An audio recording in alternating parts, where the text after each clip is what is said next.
충격적인 일이 벌어졌습니다. 유럽 최고의 석학이 40년 경력을 모두 내던지고 한국행을 선언한 것입니다.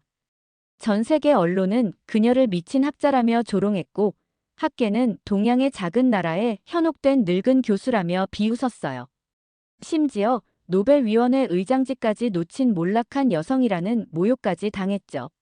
하지만 6개월 후 한국에서 돌아온 그녀의 연구 결과에 세계가 충격에 빠졌습니다. 더욱 놀라운 것은 그녀의 연구 발표 이후 세계 유수 대학의 교수들까지 앞다투어 한국행을 두드리고 있다는 점이에요. 도대체 그녀가 한국에서 발견한 것은 무엇이었을까요? 왜 16세기 노스트라다무스부터 마야 문명, 심지어 바이킹의 예언서까지 모두 같은 나라를 가리키고 있었을까요?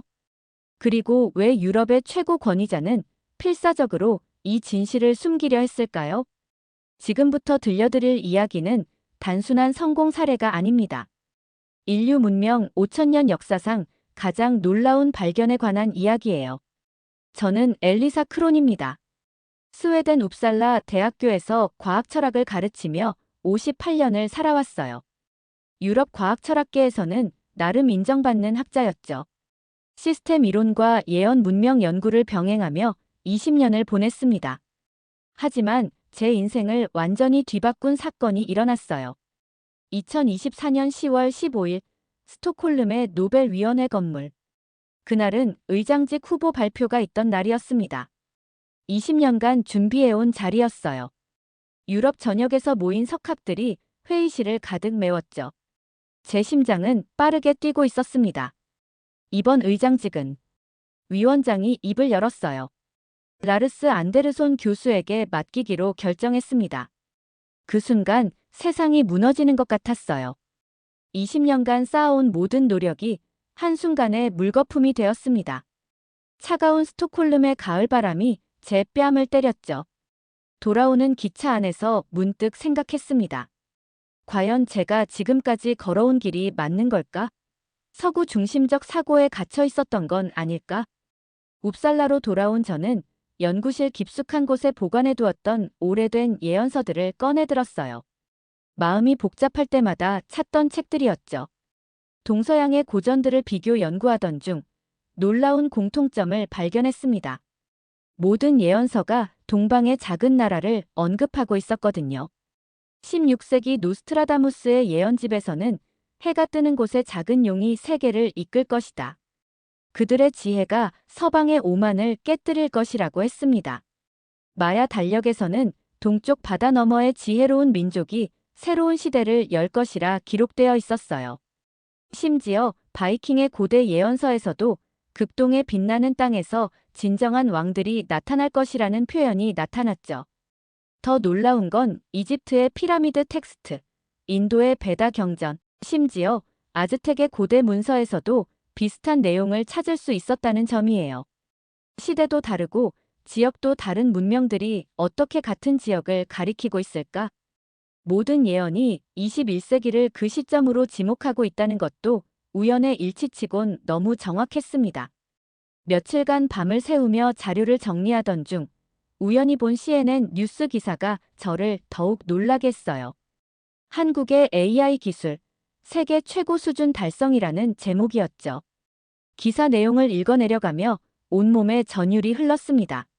삼성과 SK 하이닉스의 반도체 기술이 세계를 선도하고 있고 네이버와 카카오의 AI 기술이 구글과 어깨를 나란히 하고 있다는 내용이었어요. 순간 예언서들이 말하는 동방의 나라가 바로 한국일지도 모른다는 직감이 번개처럼 스쳤습니다. 하지만 확신을 갖기엔 부족했어요. 더 많은 자료가 필요했죠. 다음 한 달 동안 저는 한국에 관한 모든 자료를 찾아 연구했습니다. 한국의 역사, 문화, 기술 발전사, 경제 성장 과정까지 샅샅이 파헤쳤어요. 그럴수록 확신이 커져갔습니다. 이 나라에 뭔가 특별한 것이 있다는 걸 느꼈어요. 특히 위기 상황에서 보여주는 회복력과 창의성이 다른 나라와는 확연히 달랐죠. 외환위기를 극복한 방식, 코로나19를 대처한 시스템, 그리고 최근의 기술 혁신까지 모든 것이 하나의 패턴으로 연결되고 있었습니다. 그러던 중 한국에서 온 다큐멘터리 프로듀서 윤세진 씨가 저를 찾아왔어요. 이메일로 먼저 연락을 받았을 때는 반신반의했습니다. 하지만 실제로 만나보니 진정성이 느껴졌어요. 교수님, 저희가 한국의 숨겨진 가능성에 대한 다큐멘터리를 제작하고 있습니다. 교수님의 연구가 정말 흥미로워요. 혹시 한국에서 직접 연구해 보시는 건 어떠세요? 윤세진 씨는 30대 중반의 젊은 여성이었어요. 하지만 그의 눈빛에서 깊은 통찰력을 느낄 수 있었죠. 한국의 진짜 모습을 세상에 보여주고 싶다는 열정이 넘쳐났습니다. 교수님, 서구학계에서는 여전히 한국을 경제적 성공 사례 정도로만 보고 있어요. 하지만 그 이면에는 훨씬 깊은 것들이 숨어 있습니다. 5천년 역사 속에 축적된 지혜, 위기를 기회로 바꾸는 특별한 능력, 그리고 미래를 향한 비전까지요. 그의 말에 제 마음이 움직였습니다. 하지만 주변의 반응은 차갑기만 했어요. 특히 남성 동료들의 시선이 가장 따가웠죠. 엘리사가 정신을 잃었나? 아시아의 작은 나라가 무슨 의미가 있다고. 라르스 안데르손 교수는 공개적으로 저를 비웃었습니다. 노벨위원회 의장직을 차지한 그는 이제 유럽 학계의 최고 권위자였어요. 여성이라 감정적으로 판단하는 거 아닌가. 과학적 근거도 없이 동양에 대한 환상을 갖고 있는 것 같은데. 그의 말에 다른 교수들도 고개를 끄덕였습니다. 학과 회의에서 제 연구 계획을 발표했을 때의 냉소적인 반응이 아직도 생생해요. 크론 교수, 당신이 말하는 예언이란 게 과연 학문적으로 접근할 가치가 있을까요? 한국이 뭔가 특별하다는 근거가 있나요? 경제적 성공이라면 일본도 싱가포르도 이뤘는데. 언론에서도 저를 조롱했습니다. 몰락한 여성학자의 마지막 몸부림이라는 기사가 스웨덴 주요 일간지에 실렸어요. 노벨위원회 의장직 탈락 후 현실 도피에 나선 교수라는 제목의 칼럼도 있었죠.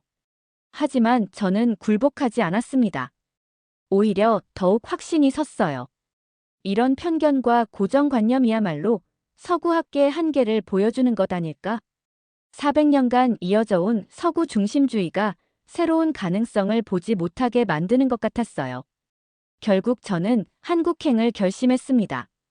대학에 연구휴직을 신청하고 평생 모아둔 연구비를 털어 6개월간의 한국 체류를 준비했어요. 동료들은 제 결정을 미친 짓이라고 했지만 저는 이것이 제 인생에서 가장 중요한 선택이 될 것이라는 예감이 들었습니다. 2024년 12월 3일 스톡홀름을 떠나 인천공항으로 향하는 비행기에 몸을 맡겼어요. 14시간의 긴 여행 동안 창밖을 바라보며 생각했습니다.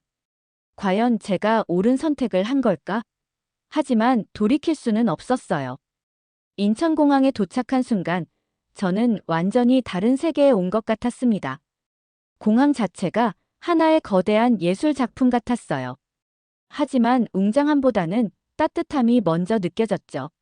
모든 것이 자동화되어 있었지만 차갑지 않았습니다. 안내원들의 친절한 미소, 질서정연하면서도 자연스러운 사람들의 움직임이 인상적이었어요. 입국 심사를 마치고 짐을 찾는 동안 한국어 안내방송을 들었습니다. 부드럽고 따뜻한 톤이 마음을 편안하게 만들었어요. 윤세진 프로듀서가 마중을 나와 있었죠. 교수님, 한국에 오신 걸 환영합니다. 그의 밝은 미소를 보며 긴장이 풀렸어요. 공항에서 서울 시내로 향하는 고속도로를 따라 이동하면서 창밖 풍경에 놀랐습니다. 초고층 빌딩들이 하늘을 찌를 듯 솟아 있었지만 그 사이사이로 한국 전통 건축물들이 조화롭게 어우러져 있었어요. 저 빌딩들 보이시죠? 모두 친환경 스마트 빌딩이에요. 에너지 효율성은 세계 최고 수준이고 IoT 기술로 모든 시설이 자동 관리됩니다. 윤세진 씨의 설명을 들으며 감탄했어요. 기술의 발전이 환경 보호와 인간의 편의를 동시에 추구하고 있었거든요. 호텔에 짐을 풀고 첫 번째 일정으로 지하철을 타보기로 했습니다. 명동역에서 종로 3가역까지 가는 짧은 구간이었지만 그 안에서 한국 사회의 단면을 볼 수 있었어요. 지하철 안에서 노인에게 자리를 양보하는 젊은이들, 임산부를 위해 일어서는 직장인들, 엘리베이터에서 다른 사람을 먼저 보내는 모습들. 이런 장면들이 그냥 자연스럽게 일어나고 있었습니다. 유럽에서는 점점 사라져가는 시민의식이 여기서는 살아 숨쉬고 있었어요. 더 놀라운 건 디지털 기술과 전통적 가치관이 완벽하게 융합되어 있다는 점이었습니다. 모든 사람이 스마트폰을 들고 있었지만 서로를 배려하는 마음은 그대로였어요. 기술이 인간성을 대체하는 게 아니라 더욱 풍요롭게 만들고 있었죠. 다음 날부터 본격적인 연구를 시작했습니다. 윤세진 프로듀서가 저를 여러 곳으로 안내했어요. 첫 번째 방문지는 국립중앙박물관이었습니다. 특히 한국사 전시실에서 많은 시간을 보냈죠. 고려시대 몽골 침입 당시의 기록을 보며 놀랐습니다. 강화도로 천도하면서도 끝까지 항전했던 지혜, 몽골과의 협상 과정에서 보여준 외교적 수완, 그리고 위기를 오히려 국력 강화의 기회로 만든 창조적 사고가 감탄스러웠어요. 고려는 몽골 침입을 받으면서도 7번이나 저항했어요. 하지만 단순히 무력으로만 맞선 게 아니라 바다를 방패로 삼는 지혜를 발휘했죠. 그리고 협상을 통해 자주성을 유지했습니다. 박물관 해설사의 설명을 들으며 고개가 끄덕여졌어요. 위기 앞에서 굴복하지 않으면서도 현실적 해법을 찾는 균형 감각이 놀라웠습니다. 조선시대의 기록도 흥미로웠어요. 성리학이라는 엄격한 체계를 받아들이면서도 민간 신앙을 자연스럽게 포용하는 유연성. 중국의 영향을 받으면서도 독자적인 문화를 창조해낸 창의성. 마치 지금의 한국이 서구 문명을 받아들이면서도 고유한 정체성을 유지하는 것과 똑같았죠. 조선은 유교 문화를 받아들였지만 그대로 따라하지 않았어요. 한국적 상황에 맞게 변화시켰죠. 예를 들어 과거 제도도 중국과는 다르게 실용적으로 운영했습니다. 해설사의 말에 깊이 공감했어요. 외부 문물을 수용하되 자신만의 색깔로 재창조하는 능력. 이게 바로 한국인들의 특별한 재능인 것 같았습니다. 임진왜란과 정유재란에 대한 기록도 인상적이었어요. 이순신의 창의적 전술은 이미 세계적으로 유명하지만 그보다 더 놀라운 건 전쟁 후 복구 과정이었습니다. 불과 몇십 년 만에 전쟁의 상흔을 치유하고 더욱 강한 나라로 거듭난 것이죠. 한국 전쟁 후의 기록도 마찬가지였어요. 1953년 휴전 당시 한국의 1인당 GDP는 67달러에 불과했습니다. 아프리카의 최빈국보다도 못한 수준이었죠. 하지만 불과 70년 만에 세계 10위권의 경제대국으로 성장했어요. 한강의 기적이라고 하죠. 하지만 이건 단순한 경제 성장이 아니었어요. 교육, 기술, 문화 모든 면에서 동시에 발전했습니다. 윤세진 씨의 설명을 들으며 한국의 발전이 얼마나 특별한 것인지 깨달았어요. 다른 나라들은 어느 한 분야에서 두각을 나타내는 경우가 많은데 한국은 모든 분야에서 균형 잡힌 발전을 이뤘거든요. 1997년 외환위기도 마찬가지였습니다. 다른 나라였다면 몇십 년은 걸렸을 회복을 불과 몇 년 만에 해낸 것도 놀라웠지만 위기를 오히려 구조조정과 혁신의 기회로 만든 것이 더욱 인상적이었어요. IMF 사태 때 국민들이 금 모으기 운동을 했어요. 개인의 귀중품을 나라를 위해 기부한 거죠. 이런 일은 세계 어디서도 찾아볼 수 없습니다. 이런 이야기들을 들으며 한 가지 패턴이 보이기 시작했어요. 한국은 위기가 올 때마다 더 강해졌습니다. 그리고 그 과정에서 항상 새로운 방법을 창조해냈죠. 전통적인 방식과 현대적 사고를 절묘하게 결합하는 능력이 탁월했어요. 연구에 몰두하던 중 갑자기 몸에 이상을 느꼈습니다. 시차 적응도 제대로 못한 상태에서 과도한 연구에 매달린 탓이었죠. 가슴이 답답해지고 어지러움이 몰려왔어요. 식은땀이 흘렀습니다. 윤세진 씨가 즉시 119에 신고했어요. 신고한 지 6분 만에 구급차가 도착했습니다. 스웨덴에서는 상상할 수 없는 속도였어요. 더 놀라운 건 구급대원들의 전문성이었습니다. 환자는 50대 후반 여성, 흉부 불편감과 어지러움 호소합니다. 현재 혈압 1만 4090, 맥박 110회. 구급대원이 병원과 실시간으로 소통하며 제 상태를 정확히 전달하고 있었어요. 구급차 안에는 최신 의료 장비가 갖춰져 있었고 이동 중에도 기본적인 검사를 받을 수 있었습니다. 서울대학교 병원 응급실에 도착했을 때는 이미 모든 준비가 끝난 상태였어요. 의료진이 저를 기다리고 있었고 즉시 정밀 검사가 시작됐습니다. 심전도, 혈액 검사, CT 촬영까지 마치 컨베이어 벨트처럼 신속하게 진행됐어요. 하지만 기계적이지 않았습니다. 의료진 한 명 한 명이 진심으로 환자를 걱정하는 마음이 느껴졌어요. 간호사는 제가 외국인이라는 걸 알고 영어로 친절하게 설명해 주었고, 의사는 검사 과정 하나하나를 자세히 알려주었습니다. 교수님, 다행히 큰 문제는 없어요. 스트레스와 피로가 누적된 것 같습니다. 하지만 며칠 입원해서 안정을 취하시는 게 좋겠어요. 담당 의사인 김민수 교수의 친절한 설명에 마음이 따뜻해졌어요. 스웨덴의 차가운 의료 시스템과는 정말 달랐습니다. 기술적 우수성과 인간적 따뜻함이 완벽하게 조화를 이루고 있었어요. 병원에서의 3일간은 오히려 귀중한 연구 기회가 되었습니다. 한국 의료 시스템의 우수성을 직접 체험할 수 있었거든요. 회진 시간마다 의사, 간호사, 약사, 물리치료사들이 완벽한 팀워크를 보여줬어요. 각자의 전문성을 살리면서도 환자 중심으로 사고하는 모습이 인상적이었습니다. 의사는 진단과 치료 방향을 결정하고, 간호사는 세심한 케어를 담당하고, 약사는 약물 상호작용을 체크하고, 물리치료사는 재활 계획을 세우는 식으로 각각의 역할이 명확했어요. 하지만 더 놀라운 건 의료진들의 소통 방식이었습니다. 수직적 위계가 아니라 수평적 협력이었어요. 간호사가 의사에게 환자 상태에 대한 의견을 제시하고 의사가 그것을 진지하게 받아들이는 모습을 여러 번 목격했습니다. 한국의 의료 시스템은 어떻게 이렇게 발전할 수 있었을까요? 김민수 교수에게 질문했더니 흥미로운 답변을 들을 수 있었어요. 우리나라는 국민건강보험이라는 든든한 기반이 있어요. 모든 국민이 양질의 의료 서비스를 받을 수 있죠. 그리고 의료진들도 환자를 치료하는 것 자체에 집중할 수 있습니다. 수익 걱정보다는 의학적 판단을 우선시할 수 있거든요. 그의 말을 들으며 깨달았어요. 기술적 우수성만으로는 이런 시스템을 만들 수 없다는 것을.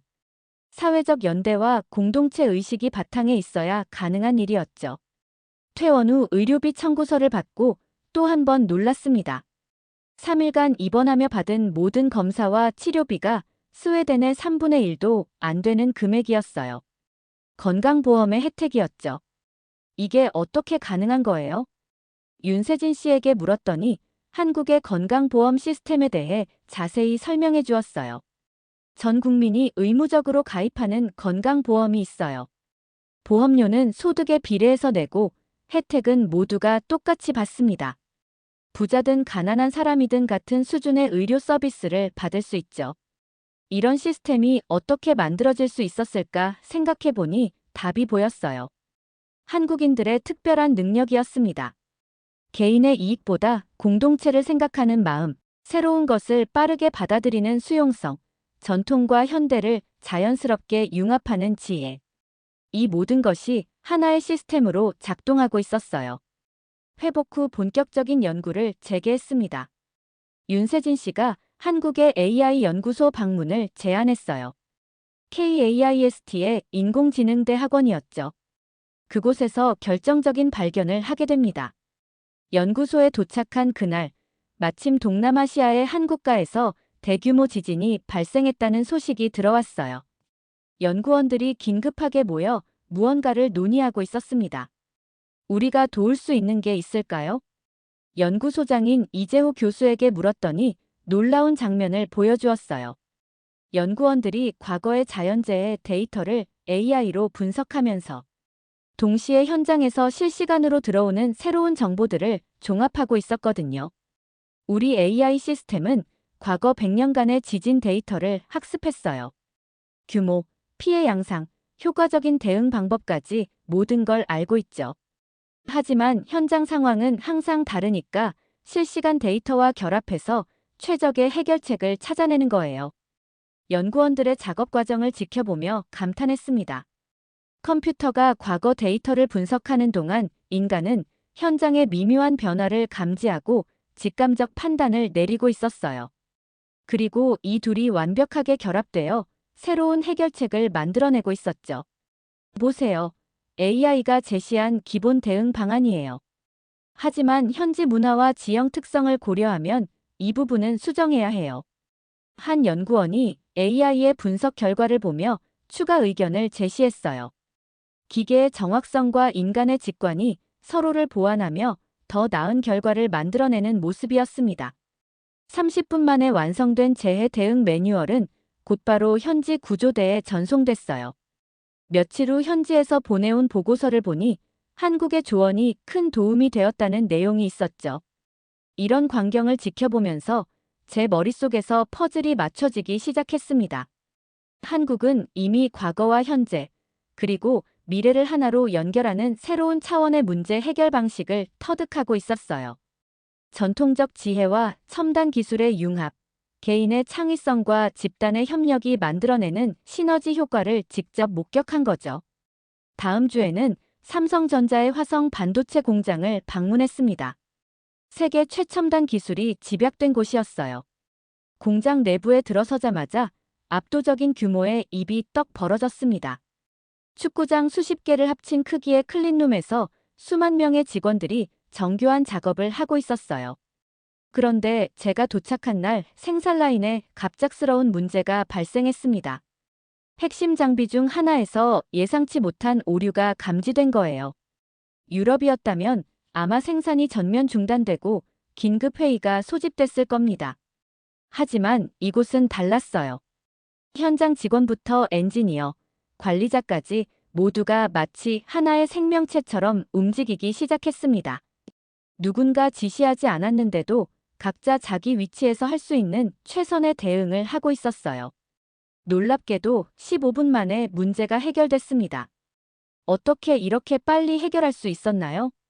공장장인 박진우 상무에게 물었더니 흥미로운 답변을 들을 수 있었어요. 우리는 이런 상황을 위기 속 기회라고 부릅니다. 매뉴얼은 있지만 더 중요한 건 현장의 판단이에요. AI가 과거의 모든 문제 해결 데이터를 학습하고 있고 직원들은 그 데이터를 바탕으로 직관적인 판단을 내리죠. 실제로 공장 곳곳에 설치된 AI 시스템이 실시간으로 생산 과정을 모니터링하고 있었어요. 하지만 최종 결정은 항상 현장 직원들이 내리고 있었습니다. 기계가 제공하는 정보와 인간의 경험이 완벽하게 결합된 시스템이었죠. 여기서 일하는 모든 사람들이 주인의식을 갖고 있어요. 단순히 시키는 일만 하는 게 아니라 스스로 생각하고 판단하죠. 그래서 예상치 못한 문제가 생겨도 빠르게 해결할 수 있는 거예요. 박상무의 말을 들으며 한국의 진짜 힘이 무엇인지 깨달았어요. 첨단 기술도 중요하지만 그것을 운용하는 사람들의 마인드가 더 중요했습니다. 개인의 창의성과 책임감, 그리고 팀워크가 기술과 만나 놀라운 결과를 만들어내고 있었어요. 마지막으로 들른 네이버의 AI 빅데이터 센터에서 결정적인 발견을 했습니다. 연구원들이 보여준 자료는 충격적이었어요. 글로벌 기업들의 위기 대응 패턴을 분석한 데이터였거든요. 다른 나라 기업들은 주로 위계적인 구조로 문제를 해결해요.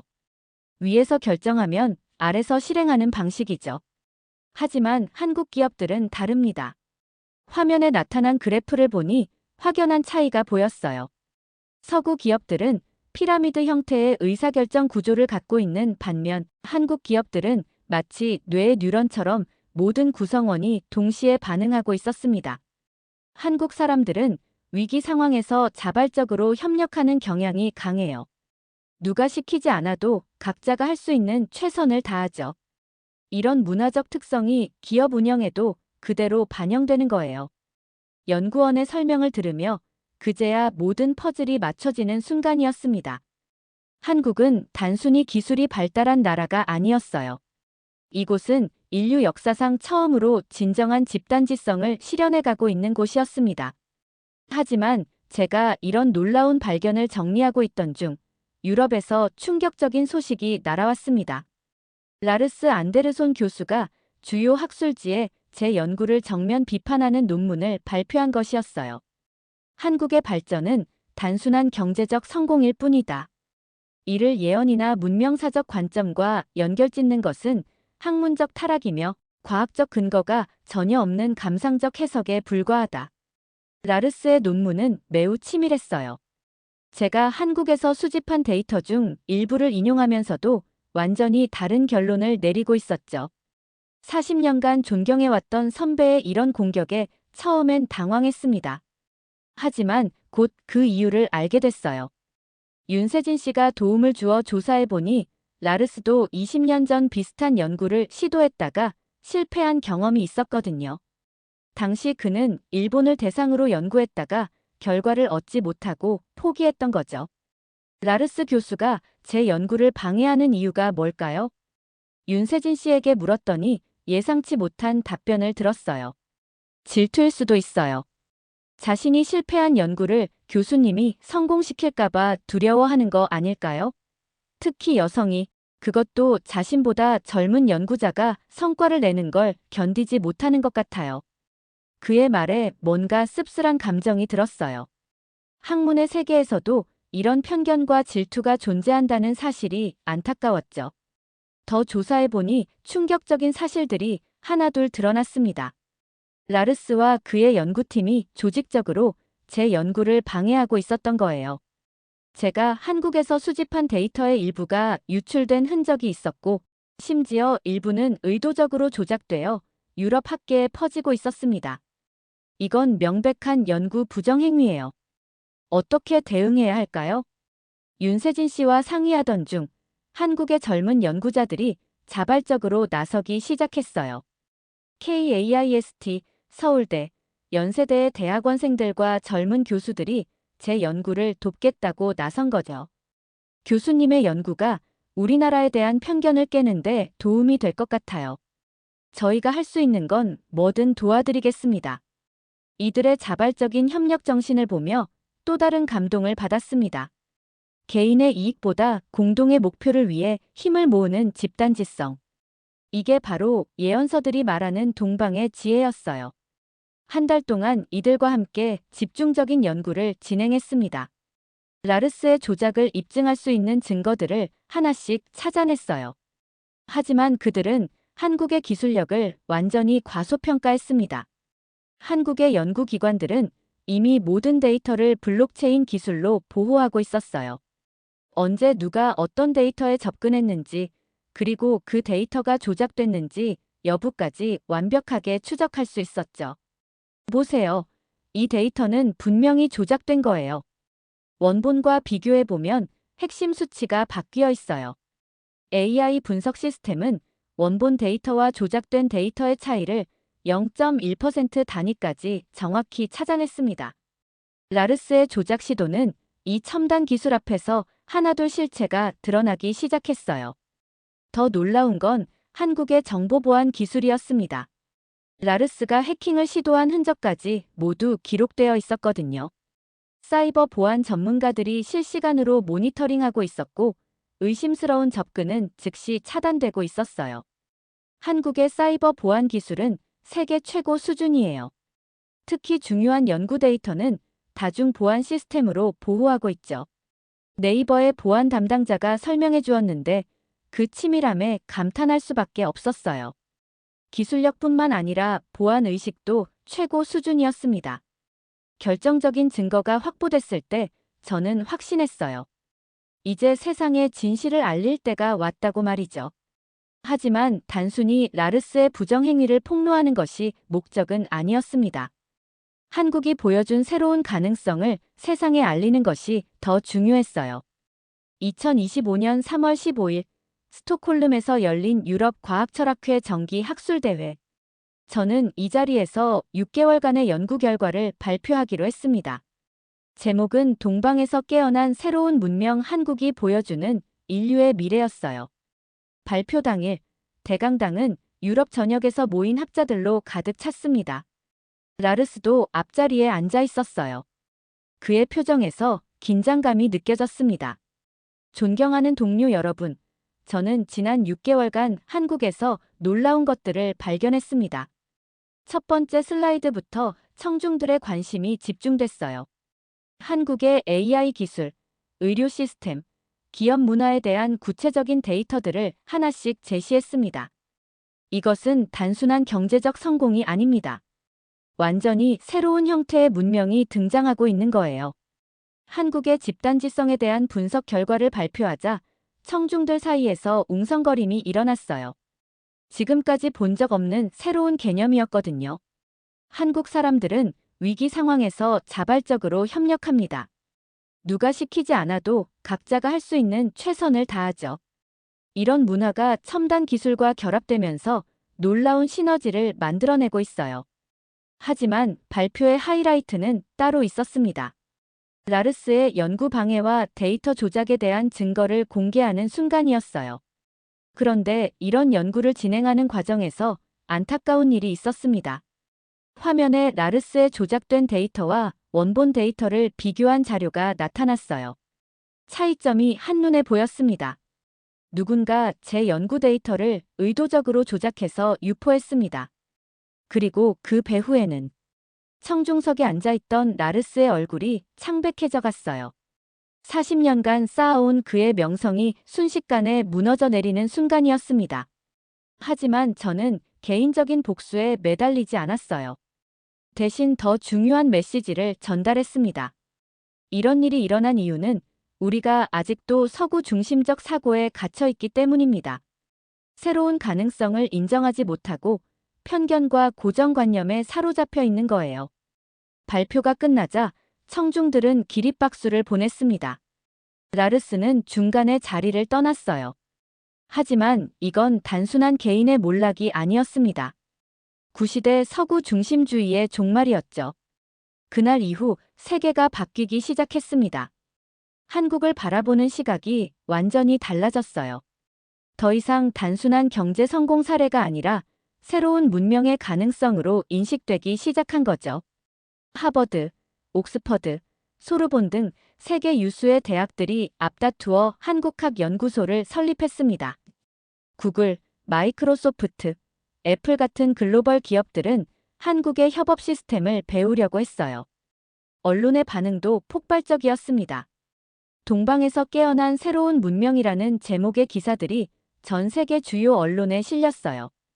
BBC는 한국이 보여주는 인류의 미래라는 다큐멘터리를 제작했고, CNN은 21세기 새로운 문명의 중심, 한국이라는 특집 프로그램을 방영했습니다. 제가 쓴 논문 더 코리언 패러다임, A new CIVILIGATIONAL Model for Humanity는 네이처에 게재되어 전 세계 학자들의 주목을 받았어요. 논문 다운로드 수가 100만 건을 넘어섰고 인용 횟수도 급격히 증가했습니다. 6개월 후 웁살라 대학교로 돌아왔을 때 제 연구실에는 전 세계에서 온 편지들이 쌓여 있었어요. 한국을 연구하고 싶다는 젊은 학자들, 협력을 제안하는 연구기관들, 그리고 한국의 경험을 자신들의 나라에 적용하고 싶다는 정부 관계자들의 연락이 끊이지 않았습니다.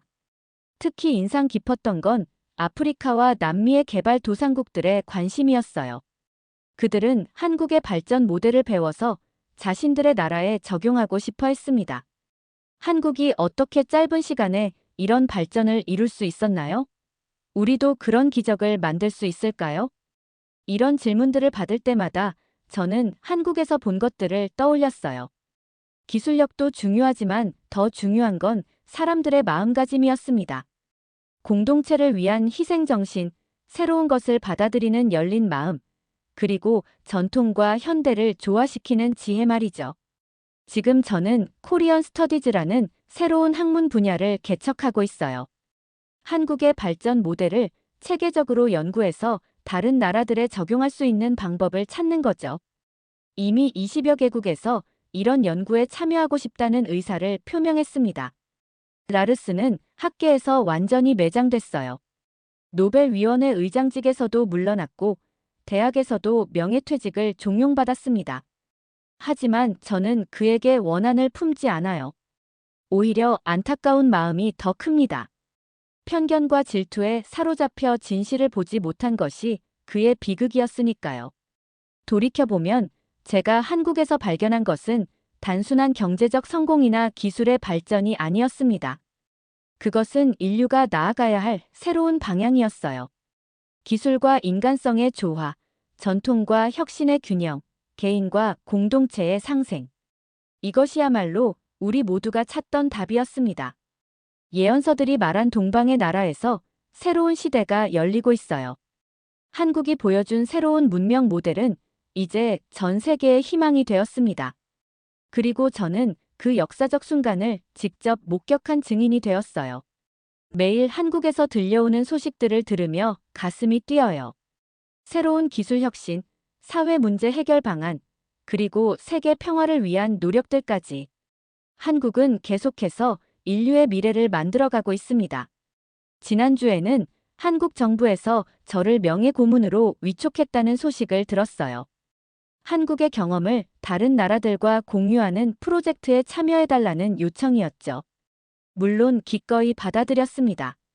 앞으로 한국이 어떤 새로운 혁신을 이뤄낼지, 어떤 놀라운 변화를 만들어낼지 정말 기대돼요. 제가 발견한 것은 아마도 시작에 불과할 거예요. 한국이 펼쳐갈 새로운 미래를 지켜보며 저는 이제 인류의 앞날이 더욱 밝아질 것이라 확신합니다. 그리고 무엇보다 기쁜 건 제가 이 모든 여정을 통해 진정한 학자의 길이 무엇인지 깨달았다는 점이에요. 편견과 고정관념을 넘어서 진실을 추구하는 것, 그리고 그 진실을 통해 인류의 미래에 기여하는 것. 이것이야말로 학문의 진정한 가치가 아닐까요? 오늘도 저는 연구실에서 한국의 새로운 소식들을 정리하며 다음 논문을 준비하고 있어요. 제목은 더 코리언 웨이 A 블루프린트 포 글로벌 트랜스퍼메이션입니다. 한국의 경험을 전 세계가 배울 수 있는 구체적인 방법론으로 제시하는 연구예요. 58세에 시작한 새로운 도전이 제 인생의 가장 빛나는 순간이 되었습니다. 그리고 이 모든 것의 시작은 동방의 작은 나라, 한국이었어요. 예언은 현실이 되었고 새로운 문명은 이미 우리 곁에 와 있습니다.